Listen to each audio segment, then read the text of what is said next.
Hello again, class 941. How are you doing today? It's early, eh? 7 o'clock in the morning. Yeah, yes. But it's a good time to learn English. Any time of the day or night, in my opinion, is perfect for continuing to improve your English. So let's start with expressions. And I'm on page 82. 82. I'm on page 83. I'm sorry. Page 83 in the middle. Yes. Expression number, I can't see it. 311. 311. Lo veo ahora sí.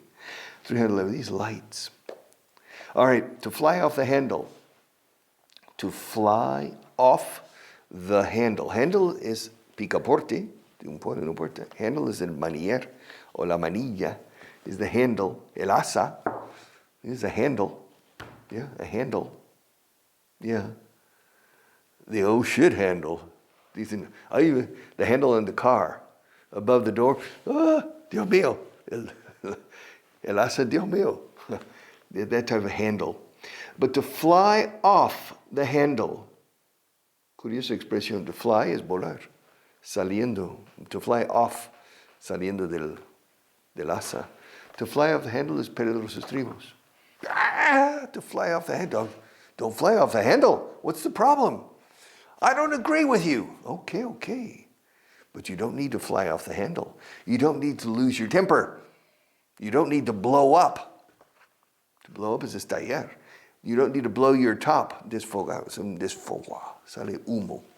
To blow your top. To fly off the handle. A fly on the wall. Una mosca en la pared. A fly on the wall. Dice aquí, poder mirar por un agujerito y escuchar lo que dicen. Yeah. I wish I were a fly on the wall in that meeting. ¿De qué hablarán en esa reunión? Ojalá pudiera ser una mosca en la pared escuchando. A fly on the wall. Yes. I wish I could be a fly on the wall in that meeting. Me, I don't understand. La gente cotilla, we say nosy, de meter las nariz en asuntos de otros, fisgón, cotilla. I'm the opposite of nosy. I don't care. I'm not interested in your affairs. I'm not interested. Or in Marta's affair. I'm not interested in these things. The last thing in the world, I don't have time to become interested in other people's concerns. I don't know. Maybe I'm very self-centered, egocéntrico, seré yo. Because my own world is more interesting than your world, at least in my opinion. Right? And so I'm not interested in your world and your concerns. I mean, if you need help, I'll be glad to help you, of course. But I'm not going to look over your shoulder.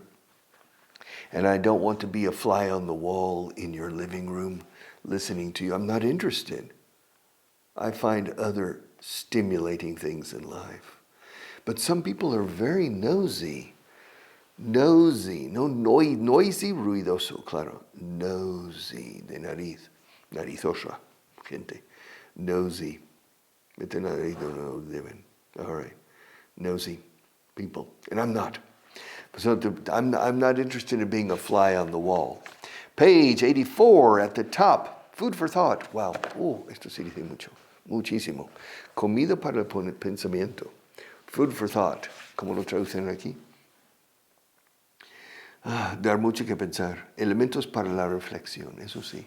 Food for thought. Pero suena un poco técnico decir elementos para la reflexión. Now, food for thought. Food for thought. You see? I don't know.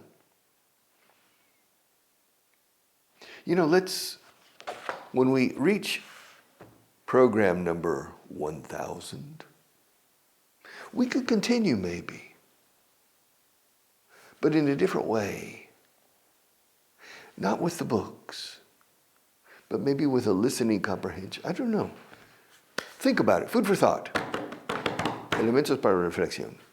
Yeah, let's think about it. Food for thought. Food for thought. For a song. Eso será por 2 duros. Tirado. De precio. Yeah. For a song. Compré 2 discos de los Beatles por 2 duros. El otro día. I bought 2 Beatles vinyls, vinilos, okay, discos de vinilo, for a song the other day. I've never heard the expression in my life.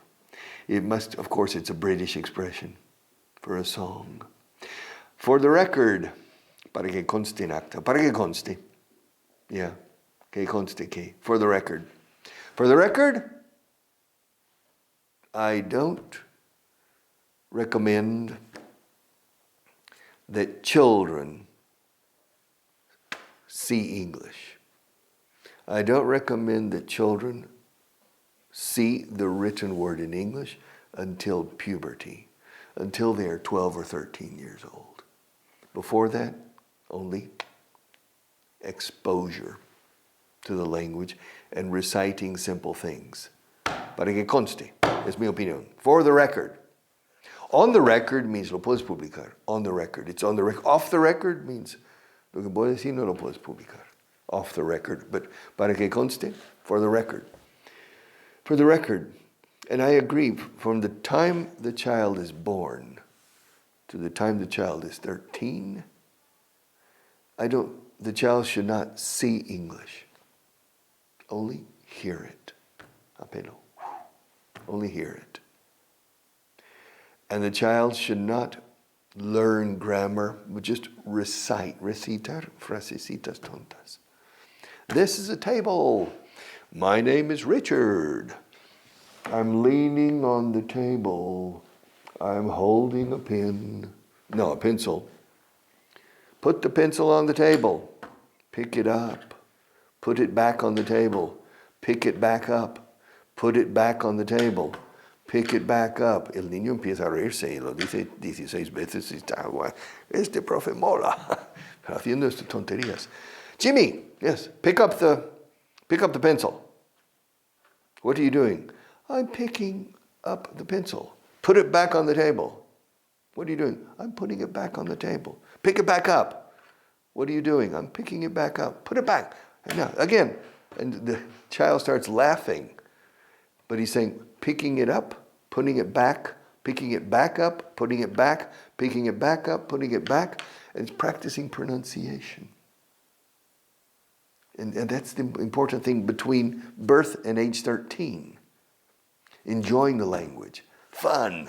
Inglés mola, el inglés mola. No, that's the important thing. Porque recordad. Remember, hasta los 23 no es importante que sepa bien inglés. When they're 23, people start working. And then you need to know English well. But before that, no. So you need to develop a good ear, a very, very good ear. And you need to develop good pronunciation in those first 13 years.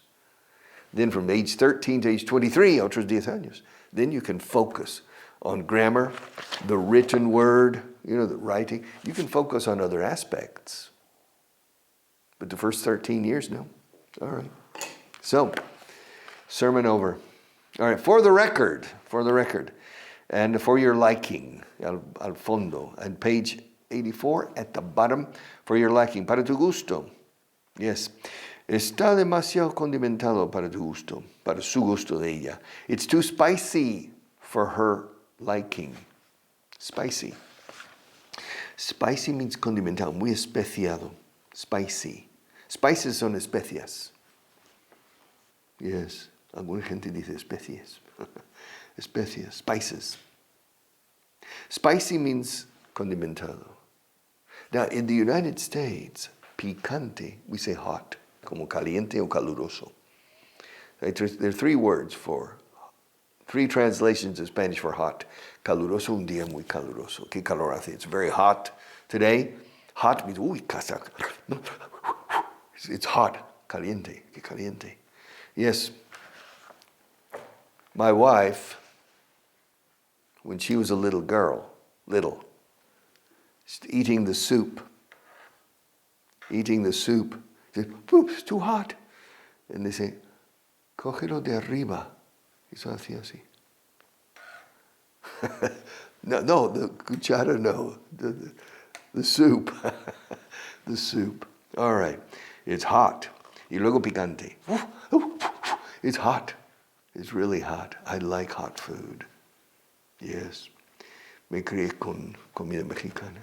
Yeah. Yes. Jalapenos and things. They're very hot. I like hot food. Yes, sir. When I came to Spain, when I was 20 years old, I said, everything is bland. Bland no significa blando. Bland means insípido, no condimentado. And it's not. Spanish food is not bland, but coming from Texas, yes. Because Texas, the food's hotter. It's just very bland. Of course, pimientos del padrón, alguno no. Yeah, but in any case, it's bland. All right, para tu gusto, for your liking. All right. Let's move on. Sigamos adelante. Let's move on and go to Gain Fluency, page 44, the third paragraph. The third. Aquí se dice así, the third. We say third. The third. Así han pillado espías por esto. Un espía que dice así, sí. Yo no, aquí en este país es así.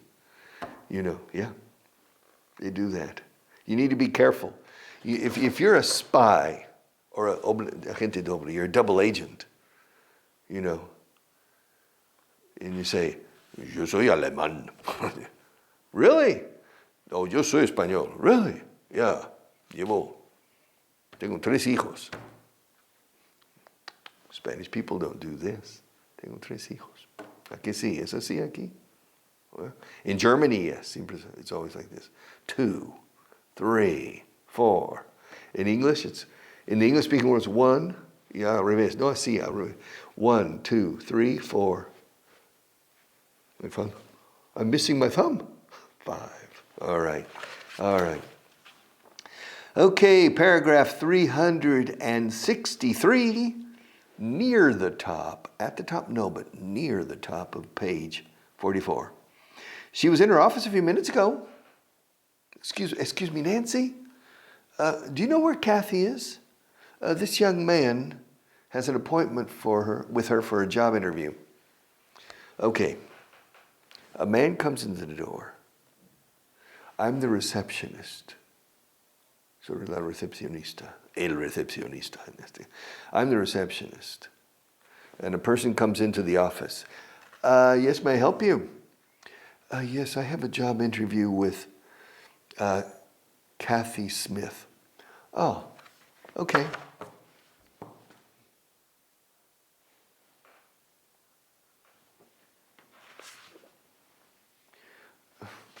She's not answering. She was in her office just a few minutes ago. I'm telling you, the visitor.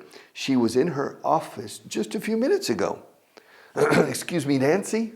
Excuse me, Nancy. Hay otra aquí. Excuse me, Nancy? Do you know where Kathy is? Do you know where Kathy, Catalina, do you know where Kathy is? This young man, este joven, this young man has an appointment with her for a job interview. For the young man who has just come into the office, it's for a job interview. And Kathy is the human resources manager. That's why I've called Kathy. I'm the receptionist. No contesta. He says, she was in her office just a few minutes ago. She was in her office, hace solo unos minutos. She was in her office just a few minutes ago. Excuse me, Nancy, do you know where Kathy is? This young man has an interview with her for.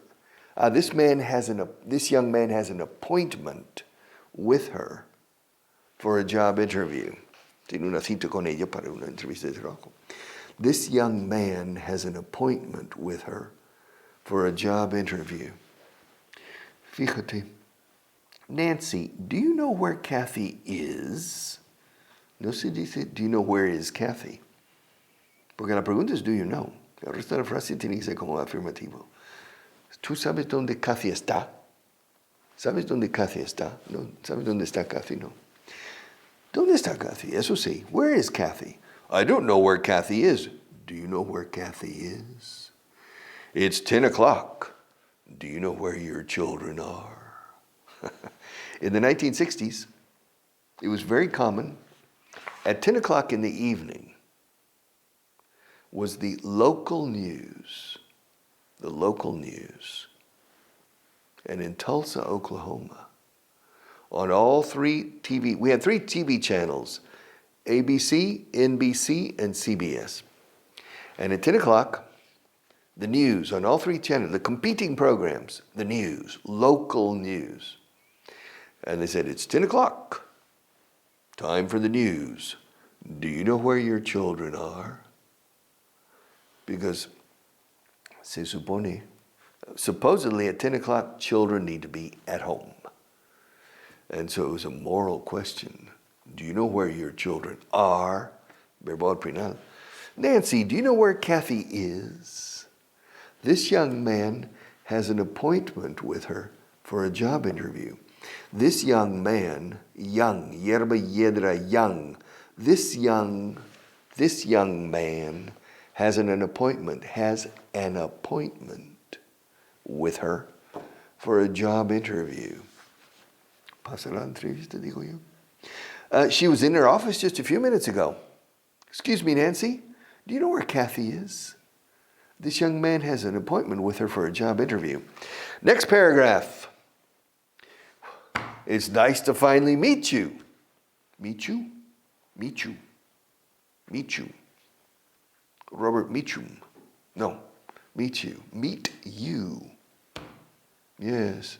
Es un placer finalmente conocerte. Por fin conocerte. It's nice. It's nice to meet you. Qué bueno es. It's nice to finally meet you. I've heard a lot about you. He oído mucho hablar de ti. Por fin te conozco. I've heard a lot about you. About you. Meet you. Carmen Chu. Yeah. Juan Chu. No, Juancho. Juan Chu. All right. It's nice to finally meet you. I've heard a lot about you. Everybody here says you're a magician when it comes to teaching English. Maybe you could help me. Tengo el inglés de pena.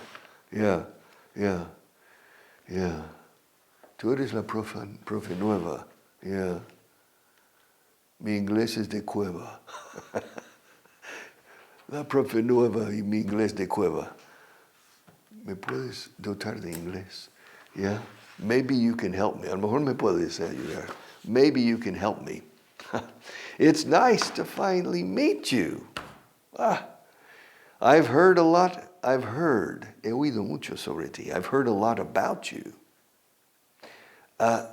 Everybody here says you're a magician. Eres un mago.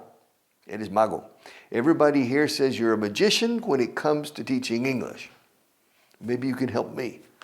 Necesito magia. My English is not very good. Yeah. Y si me doy English, I will love you forever. I will love you forever if you teach me English. Everybody here says you're a magician when it comes to teaching English. Todo el mundo aquí dice que eres mago cuando se trata de enseñar inglés. Cuando se trata de, when it comes to. Cuando se trata de micrófonos, Marta es la experta. Cuando se trata de luces, también es la experta. Pero cuando se trata de lápices, yo. When it comes to lights and cameras, she's the expert. But when it comes to pencils, me. I'm the expert. I'm Mr. Expert concerning pencils. When it comes to, cuando se trata de esto y aquello, lo que sea. Yeah, when it comes to teaching English, everybody here says you're a magician. Magician. Yes. Mago. Con magia. You possess magic. Do you believe in magic? Yes, I believe in magic. Yeah. It's nice to finally meet you. La pronunciación. Meet you. Estos son primos hermanos de Carmenchu. Meet you y about you. Cuando la T, cuando una palabra termina en T, seguida de la palabra you, chu. Meet you. Yeah. What you? What you doing? All right. About you. It's nice to finally meet you. I've heard a lot about you. Estas dos frases. It's nice to finally meet you. I've heard a lot about you. Por fin, o sea, es bueno, qué bueno es conocerte ya. He oído mucho acerca de ti. I've heard a lot about you. Yes. Everybody here says you're a magician when it comes to teaching English. Maybe you can help me. Yeah. All right. Eres la profe nueva. Mi inglés es de cueva. All right. All right, number 365. Are you ready? We need to find a We need to find a drummer for the concert tonight. Yeah, why? Frankie broke his index finger this morning. His index finger, el índice. He broke. Frankie es el batería del conjunto. And he broke his index finger this morning. We need to find a drummer for the concert. Esta noche tenemos concierto. Yes. In el We Think. All right. We have a concert tonight. And Frankie broke his index finger this morning. Oh my God. We need to find a drummer. Drummers es uno que con tambores. A drum es un tambor. The drums is la batería con los tambores, diferentes tambores. All right. The drummer. A drummer. Okay. The most famous drummer in the history of rock and roll probably was Ginger Baker. All right, Ginger Baker. But in any case, there are many famous drummers. And one of my classmates, Jamie Oldaker escrito, was the drummer for Eric Clapton. He was my classmate, Jamie Oldaker. All right, we need to find a drummer for the concert tonight. Paco, Frankie. Frankie broke his index finger this morning and won't be able to play. Y no podrá tocar. And will not. Frankie broke his index finger this morning and won't be able to play. Let's try Bruce. He might be free tonight. Probemos a Bruce. Bruce Willis, for example. Bruce. Yeah, Bruce. Yeah. Puede que esté libre esta noche. He might be free. I'm not sure. He might be free tonight. He's a good drummer. Bruce is a good drummer. Can you do the drum? I can play the drums. All right. But I'm not a drummer. But Frankie's a drummer. But he broke his index finger this morning and he won't be able to play tonight. Let's try Bruce. Probemos a Bruce. Let's try. Bueno, intentemos que Bruce se apunte. Let's try Bruce. He might be free tonight. He might be free tonight. We need to find a drummer for the concert tonight. Frankie broke his index finger this morning and won't be able to play. Let's try Bruce. He might be free tonight. All right. When I lived in Chicago, siguiente. Number. When I lived in Chicago, I knew a kid by the name of Robbie Mason. Yeah. He stole my bike and sold it to another kid who then sold it to my gym teacher's son. That's how I got it back. Recuperé mi bici robado. Yeah. Cuando viví en Chicago, when I lived in Chicago, I knew a kid. Conocía un chaval. I knew a kid by the name of Robbie Mason. Robbie Mason. Yeah. He stole my bike. Yeah. And sold it to another kid. Se lo vendió a otro chico. He sold it to another kid, quien después lo vendió al hijo de mi profesor de educación física. My gym teacher, profesor de gimnasio. Yeah, he sold it to my gym teacher's son. That's how I got it back. Así lo recuperé. He said, that's my Mr. Evans. That bike is mine. Yeah, look. Under here, it says my RV, Richard Vaughan, you see? Under the bike, on the bar, under, I put my initials, hidden, so that people could not take it off. See? Look. You see? Right here. My initials. This is my book. All right. So, when I lived in Chicago, cuando vivía en Chicago, when I lived in, when I lived in, la D de lived al final, con la I latina in. When I lived in Chicago, I knew a kid by the name of Robbie Mason. But I'll tell you more about Robbie tomorrow.